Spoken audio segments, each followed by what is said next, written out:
जाति प्रथा पर डॉक्टर आम्बेडकर जी की राय। भारत में हजारों सालों से चली आ रही जाति व्यवस्था को डॉक्टर बी.आर. आम्बेडकर जी ने समाज की सबसे बड़ी बुराइयों में से एक बताया था। उन्होंने कहा था कि जाति केवल लोगों को अलग नहीं करती बल्कि इंसानों की बराबरी भी छीन लेती है। लेकिन आखिर आम्बेडकर जी जाति प्रथा के इतने खिलाफ क्यों थे?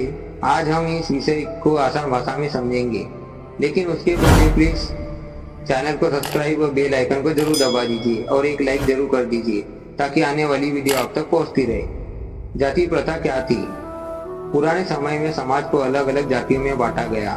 धीरे धीरे ये व्यवस्था इतनी कठोर हो गई कि लोगों का काम, सम्मान, शादी और जीवन का स्तर सब कुछ जन्म से तय होने लगा। कुछ जातियों को ऊंचा माना गया और कुछ को बहुत नीचे। यही से भेदभाव और छुआछूत शुरू हुई। बाबा साहेब जी का बचपन और भेदभाव। आम्बेडकर जी ने बचपन से ही जाति भेद का दर्द झेला था। स्कूल में उन्हें अलग बैठाया जाता था, पानी छूने नहीं दिया जाता था और कई बार शिक्षक भी भेदभाव करते थे। एक बार यात्रा के दौरान उन्हें सिर्फ जाति की वजह से बैलगाड़ी से उतार दिया गया।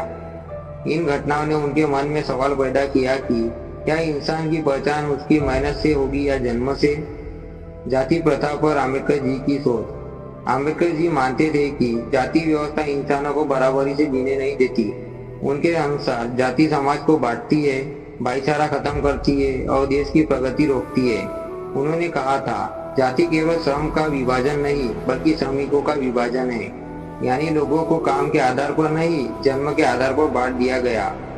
इनहेलेशन ऑफ कास्ट, जाति का विनाश। इनहेलेशन ऑफ कास्ट में बाबा साहेब जी ने खुलकर जाति व्यवस्था की आलोचना की। उन्होंने कहा, जब तक जाति रहेगी तब तक समानता नहीं आएगी। केवल कानून बदलने से समाज नहीं बदलेगा, लोगों की सोच बदलना जरूरी है। ये किताब आज भी सामाजिक न्याय पर सबसे महत्वपूर्ण पुस्तकों में मानी जाती है। शिक्षा को सबसे बड़ा हथियार क्यों बताया? आम्बेडकर जी मानते थे कि अशिक्षा लोगों को कमजोर बनाती है, इसलिए उन्होंने कहा, शिक्षित बनो, संगठित रहो, संघर्ष करो। उनके अनुसार शिक्षा ही वो ताकत है जो इंसान को अन्याय के खिलाफ खड़ा करती है। संविधान और समानता। जब भारत का संविधान बनाया गया तब आम्बेडकर जी ने कोशिश की कि हर नागरिक को बराबरी का अधिकार मिले। संविधान में समानता का अधिकार, छुआछूत का अंत और भेदभाव के खिलाफ कानून इसी सोच का हिस्सा थे। बौद्ध धर्म अपनाने का फैसला। आम्बेडकर जी का मानना था कि अगर कोई व्यवस्था इंसान को बराबरी नहीं देती तो उसे बदलना चाहिए। इसी सोच के कारण उन्होंने बाद में बौद्ध धर्म अपनाया और लाखों लोगों को समानता और मानवता का संदेश दिया। डॉक्टर आम्बेडकर जी के अनुसार जाति प्रथा समाज को कमजोर बनाती है, ये इंसानों के बीच भेदभाव पैदा करती है। सच्चा लोकतंत्र तभी आएगा जब समाज में बराबरी होगी।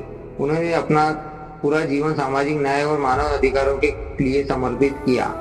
बाबा साहेब जी सिर्फ एक व्यक्ति नहीं थे, वे बराबरी, सम्मान और इंसानियत की आवाज थे। अगर आपको यह जानकारी अच्छी लगी हो तो वीडियो को शेयर करें और ऐसे ही ज्ञानवर्धक वीडियो के लिए चैनल को सब्सक्राइब जरूर करें।